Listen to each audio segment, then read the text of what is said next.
A napokban Szegeden rendezték meg a második Vitarikum partner találkozót, melyen több mint 150 hazai termelő, agrárgazdasági szakember, valamint a nagykereskedelmi üzletláncok képviselői vettek részt. A kimagasló minőséget garantáló, hazai termelői bázisra épülő Vitarikum védjegy 2013-ban született meg. A márkanév két értéket ötvöz, a vitalitást és a hungarikumot. A találkozón Acsai Lajos, a Vitarikum tulajdonosa tartott tájékoztatót a márkapiaci bevezetéséről. Kiemelte, a hazai termelői bázisra épülő márka a tudatos fogyasztói kör igényeit szolgálja ki. A cég jelenleg több mint 200 őstermelő, kistermelő és családi vállalkozás számára biztosít megélhetést.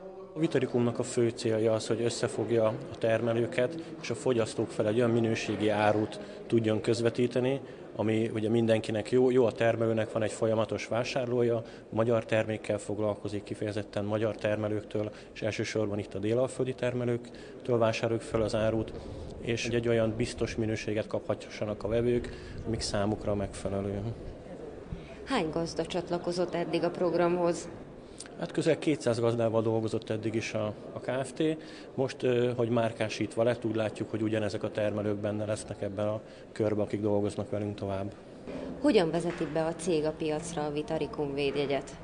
A bevezetés az több vonalon is zajlik, ugye ez egyik kör azok a viszonteladó partnerek, kisebb kereskedők, nagykereskedők, illetve van multi kapcsolat is, ahol a nagy áruházakon keresztül is majd a vásárlók találkozhatnak a Vitarikum termékekkel. A rendezvényen részt vett Kispál Ferenc, a Nemzeti Agrárgazdasági Kamara Csongrád megyei szervezetének elnöke is, aki beszédében kiemelte, a kamara a hazai termelők érdekvédőjeként minden olyan kezdeményezést támogat, mely új esélyt ad a magyar vidéknek, az ott élő és dolgozó embereknek. A megyében regisztráltak szerint 27.300 termelő van, ebből van 9.000 kertész, tehát a kertészek vannak a legrosszabb helyzetben. A piacra jutás miatt ugye megszűnt a Mórakert Szövetkezet, megszűnt a kistértész, megszűnt a kiskuntész, és ezeknek az árui a nagybani piacon és a dorozsmai piacon landolnak. Természetesen, hogy a dorozsmai piacot kinőtték, tehát felvettem a kapcsolatot az országgyűlési képviselőkkel, a minisztériummal, és hát a piacvezetéssel, hogy milyen lehetőség van, hogy bővíteni a piacot, hogy ezek a termelők ne legyenek kiszolgáltatva, mert sokszor 2-3 órát állnak, mire be tudnak jutni a piacra, de akkorára már kereskedő elmegy, sokszor ugyanúgy, ahogy hozták, visszavitték az áruikat. Kispál Ferenc hangsúlyozta, a problémára mindenképpen megoldást kell találni. Nemzetpolitikai jelentőségű ugyanis, hogy segítsék a vidéki lakosság helyben maradását és megélhetését. Éppen ezért az Agrárkamara támogatja az olyan minőségi magyar termékek érdekében létrejött összefogásokat, mint amilyen a Vitarikum.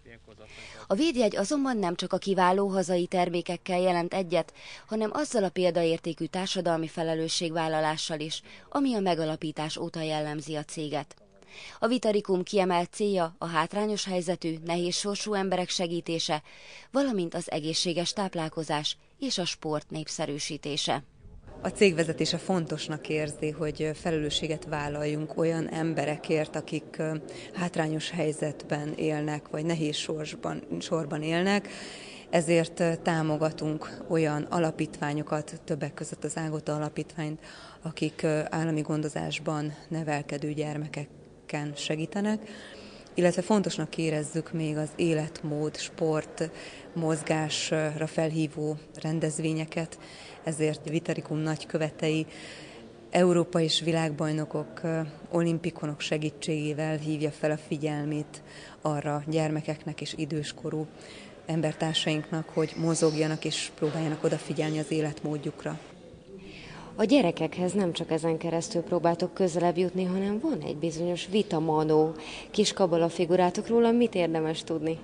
A vitamanók segítik a munkánkat, mégpedig úgy, hogy tájékoztatják a gyermekeket azokról az információkról, amikről érdemes tudni egy-egy zöldséggyümölcs kapcsán, és úgy gondoljuk, hogy rajtuk keresztül, vagy velük együtt elérjük azt, hogy a gyermekek fogyasztanak minél több gyümölcsöt, zöldséget. Kedves nézőink, mai új mezőgazdasági magazinunkba ennyi fért.